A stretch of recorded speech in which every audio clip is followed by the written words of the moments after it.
ഇന്നത്തെ വീഡിയോയിൽ നമ്മൾ ഡിസ്കസ് ചെയ്യാൻ പോകുന്നത് ഒമാൻ അപ്പോസ്റ്റൽ അറ്റസ്റ്റേഷൻ ആണ്. അതെ, ഒമാനിലേക്ക് മൈഗ്രേറ്റ് ചെയ്യാൻ നിൽക്കുന്നവർക്ക് ഈ അറ്റസ്റ്റേഷനെ കുറിച്ചൊക്കെ ഒരുപാട് ഡൗട്ട് ഉണ്ടാവും. അപ്പോൾ അതിനെക്കുറിച്ചാണ് ഇന്നത്തെ വീഡിയോ. നമുക്ക് ഒമാനിൽ മെയിൻ 3 ടൈപ്പ് ഡോക്യുമെൻറ്റ്സാണ് വരുന്നത്. ഒന്ന് education, non education, commercial documents. ഇപ്പോൾ എഡ്യൂക്കേഷൻ ഡോക്യുമെൻറ്റ്സിനെ കുറിച്ച് പറയാം. എഡ്യൂക്കേഷണൽ ഡോക്യുമെന്റ്സ് എന്ന് പറയുമ്പോൾ നമ്മുടെ SSLC certificate, then +2, degree, diploma, IT certificate, അങ്ങനെ നമ്മുടെ എഡ്യൂക്കേഷണൽ പർപ്പസുമായിട്ട് റിലേറ്റ് ചെയ്ത എല്ലാം എഡ്യൂക്കേഷണൽ കാറ്റഗറിയിൽ വരും. അപ്പോൾ ഒമാനാകുമ്പോൾ Oman includes in Hague country list. അപ്പോൾ അതുകൊണ്ടാണ് ഒമാൻ അപ്പോസ്റ്റൽ ചെയ്യുന്നത്. സാധാരണ അപ്പോസ്റ്റൽ യൂറോപ്യൻ കൺട്രീസിനാണ് ഏറ്റവും കൂടുതൽ ചെയ്യുന്നത്. പക്ഷേ ഒമാനും സൗദിയാണ് ഇതിലേക്ക് ഇൻക്ലൂഡഡ് ആയിട്ടുള്ള 2 ഗൾഫ് കൺട്രീസ്. ഓക്കെ, അപ്പോൾ നമ്മൾ മെയിനായിട്ട് ഇതിന് ആവശ്യമായിട്ട് നമ്മൾ പറയുന്ന ഡോക്യുമെൻറ്റ്സ് എന്ന് പറയുമ്പോൾ നിങ്ങളുടെ ഏതാണോ എഡ്യൂക്കേഷണൽ സർട്ടിഫിക്കറ്റ് അതിൻ്റെ ഒറിജിനൽ സർട്ടിഫിക്കറ്റ് വേണം, പ്ലസ് യുവർ പാസ്പോർട്ട് കോപ്പി.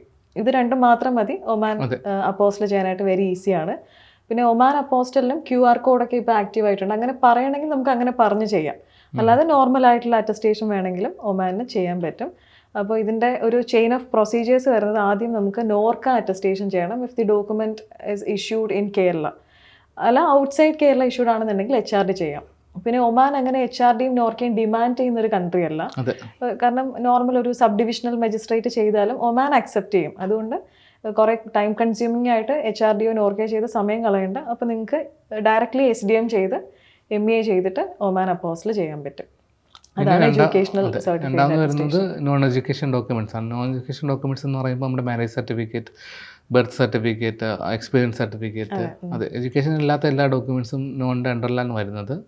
അപ്പോൾ നോൺ എഡ്യൂക്കേഷൻ ആകുമ്പോൾ നമുക്ക് HRD അറ്റസ്റ്റേഷൻ അല്ല വരുന്നത്, ഹോമിൻ്റെ അണ്ടറിലാണ് വരുന്നത്. ഹോം അറ്റസ്റ്റേഷൻ അത് കഴിഞ്ഞ ഉടനെ MA അറ്റസ്റ്റേഷൻ, MA കഴിഞ്ഞ ഉടനെ അപ്പോസ്റ്റൽ. അതെ, അപ്പോസ്റ്റൽ MA അണ്ടർ തന്നെയാണ് ചെയ്യുന്നത്. പിന്നെ ഒമാൻ ആവുമ്പോഴേക്കും കൊമേഴ്ഷ്യൽ ഡോക്യുമെന്റ്സിന് സുൽത്താനേറ്റ് ഓഫ് ഒമാനിന്റെ കോൺസുലേറ്റ് അറ്റസ്റ്റേഷൻ ചെയ്യാം. അത് ചേംബർ ഓഫ് കൊമേഴ്സിന്റെ അറ്റസ്റ്റേഷൻ മുംബൈ പ്ലസ് MA, പിന്നെ സുൽത്താനേറ്റ് ഓഫ് ഒമാനിന്റെ കോൺസുലേറ്റ് അറ്റസ്റ്റേഷൻ. അങ്ങനെയായിരിക്കും കൊമേഴ്ഷ്യൽ ഡോക്യുമെന്റ്സിന്റെ ഒരു പ്രൊസീജിയർ പോകുന്നത്. അതിന് നമ്മൾ അപ്പോസ്റ്റൽ അല്ല ചെയ്യുന്നത്. കൊമേഴ്ഷ്യൽ ആകുമ്പോൾ സുൽത്താനേറ്റ് ഓഫ് ഒമാനിന്റെ ഡയറക്റ്റ് കോൺസുലേറ്റ് അറ്റസ്റ്റേഷൻ അവിടെ വരും. പിന്നെ ഇതിൻ്റെ ഡ്യൂറേഷൻ പറയുമ്പോൾ എഡ്യൂക്കേഷണലും നോൺ എഡ്യൂക്കേഷണലും ഒരു 15 വർക്കിംഗ് ഡേയ്സിൽ നമുക്ക് കിട്ടിയാൽ, കൊമേഴ്ഷ്യൽ നമുക്കത് അൺപ്രഡിക്റ്റബിൾ ആണ് അതിൻ്റെ ഡ്യൂറേഷൻ. അതുപോലെ എന്തൊക്കെ ഡോക്യുമെൻറ്റ്സ് വരും എന്നുള്ളതും നമുക്കിപ്പോൾ പറയാൻ പറ്റില്ല. ബേസ്ഡ് ഓൺ നിങ്ങളുടെ എന്ത് കൈൻഡ് ഓഫ് സർവീസോ പ്രോഡക്റ്റോ ആണ് as A business firm you guys are providing, അതിനെ ബേസ് ചെയ്തിട്ടായിരിക്കും ഡോക്യുമെൻറ്റ്സ് വരുന്നത്.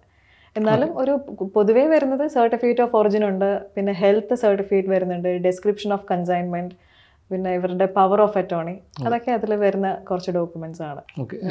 ചിലർക്ക് ഏതൊക്കെ ഡോക്യുമെന്റ്സ് ആണ് അറ്റസ്റ്റ് ചെയ്യേണ്ടതെന്ന് ഡൗട്ട് ഉണ്ട്. ചിലർ ചോദിക്കും SSLC മുതൽ എല്ലാം ചെയ്യണമെന്ന് ചോദിക്കുന്നവരുണ്ട്. ചെയ്താൽ നമ്മളിപ്പം ഏതാണോ നമ്മുടെ റീസെൻ്റ് ആയിട്ടുള്ള ക്വാളിഫിക്കേഷൻ, എന്ത് ക്വാളിഫിക്കേഷൻ ബേസിസിലാണോ നമ്മൾ മൈഗ്രേറ്റ് ചെയ്യുന്നത്, അതാണ് പൊതുവേ എല്ലാവരും ചെയ്തിട്ട് പോകുന്നത്.